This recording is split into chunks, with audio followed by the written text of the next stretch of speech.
يخادعون الله والذين آمنوا وما يخدعون إلا أنفسهم وما يشعرون۔ یہ لوگ اللہ کو اور ایمان والوں کو فریب دینا چاہتے ہیں، حالانکہ یہ صرف اپنے آپ کو فریب دے رہے ہیں اور انہیں شعور نہیں۔ اللہ تعالیٰ اس سے پاک ہے کہ اسے کوئی دھوکہ دے سکے، وہ تمام پوشیدہ باتوں کا جاننے والا ہے۔ ظاہر و باطن کا تضاد بہت بڑا عیب ہے۔ یہ منافقت ایمان کے اندر ہو تو سب سے بدتر ہے، اور اگر عمل میں ہو تو ایمان میں منافقت سے تو کم تر ہے، لیکن فی نفس ہی سخت خبیث ہے۔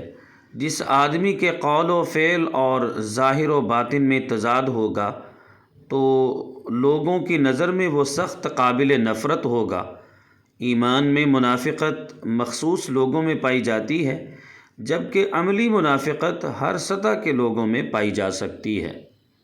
آقا کریم علیہ الصلاۃ والتسلیم نے ارشاد فرمایا، منافقت کی 3 علامتیں ہیں: جب بات کرے تو جھوٹ بولے، جب وعدہ کرے تو وعدہ خلافی کرے، اور جب امین بنایا جائے تو خیانت کرے۔